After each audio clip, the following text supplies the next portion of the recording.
یہ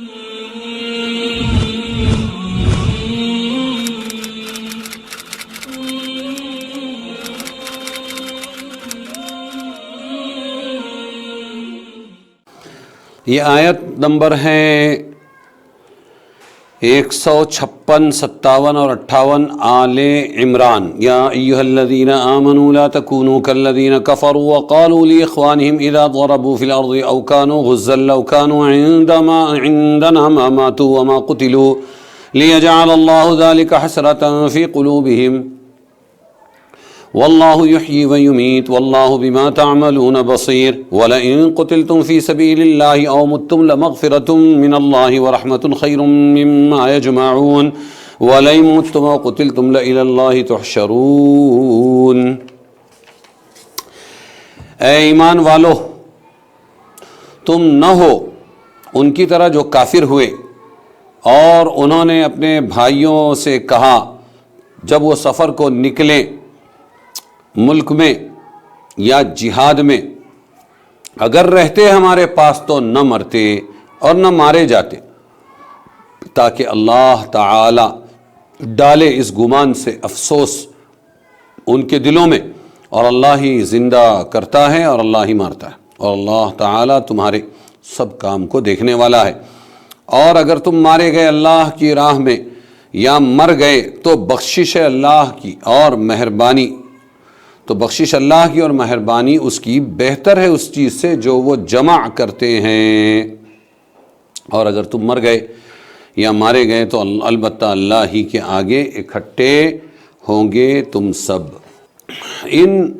آیتوں میں اللہ تبارک و تعالی نے کافروں کی طرح ہونے سے منع کیا ہے، اور وہ لوگ کافر لوگ اپنے ساتھیوں سے کہتے تھے سفر میں ہو یا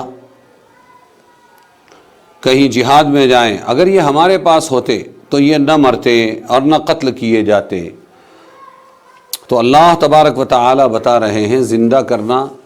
اور زندہ رکھنا اور مارنا اللہ ہی کے ہاتھ میں ہے، اور اگر اللہ کے راستے میں کوئی شہید ہو جاتا ہے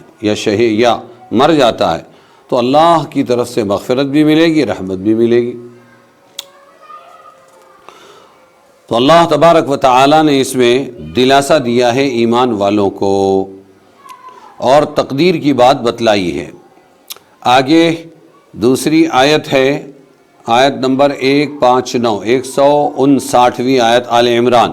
فَبِمَا رَحْمَةٍ مِّنَ اللَّهِ لِنتَ لَهُمْ وَلَوْ كُنتَ فَظًّا غَلِيظَ الْقَلْبِ لَانفَضُّوا مِنْ حَوْلِكَ فَاعْفُ عَنْهُمْ وَاسْتَغْفِرْ لَهُمْ وَشَاوِرْهُمْ فِي الْأَمْرِ فَإِذَا عَزَمْتَ فَتَوَكَّلْ عَلَى اللَّهِ ان اللہ یحب المتوکلین۔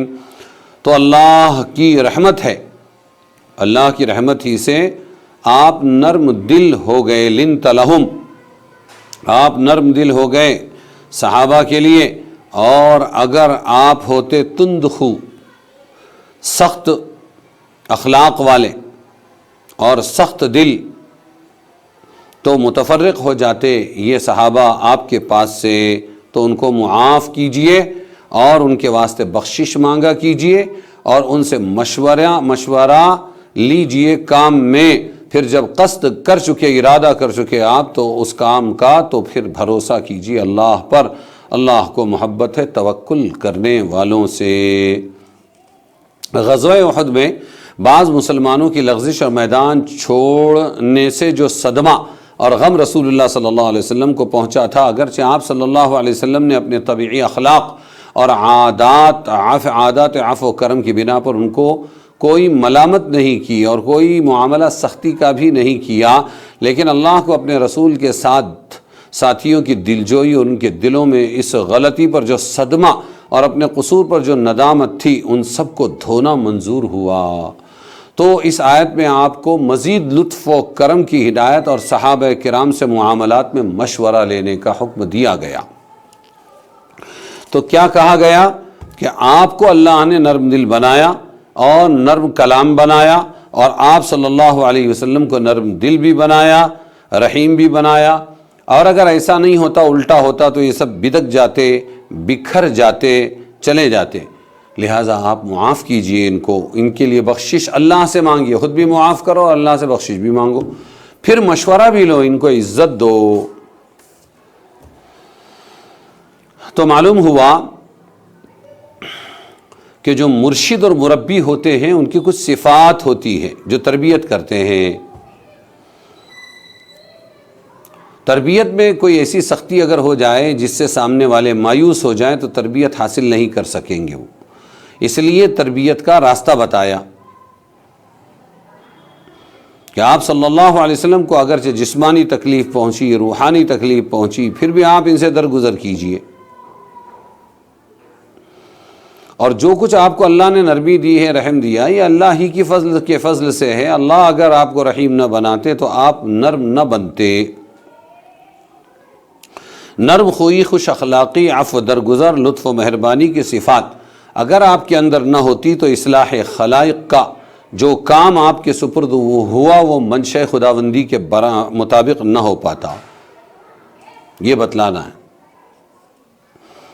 اور یہ بھی سمجھ میں آیا کہ اصلاح اور تبلیغ کے آداب کیا ہیں۔ جو شخص رشد و ہدایت اور دعوت اللہ اور اصلاح خلق کا کام کا ارادہ کرے اس کے لیے ضروری ہے کہ یہ صفات اس کے اندر پیدا ہو، عفو، درگزر، استغفار، اور پھر مشورے کے ذریعے کام کرنا۔ اس سے معلوم ہوا کہ مرشد اور مبلغ کے لیے تند خوئی، سخت کلامی، زہر اور اس کے کام کو ضائع کرنے والی چیز ہے۔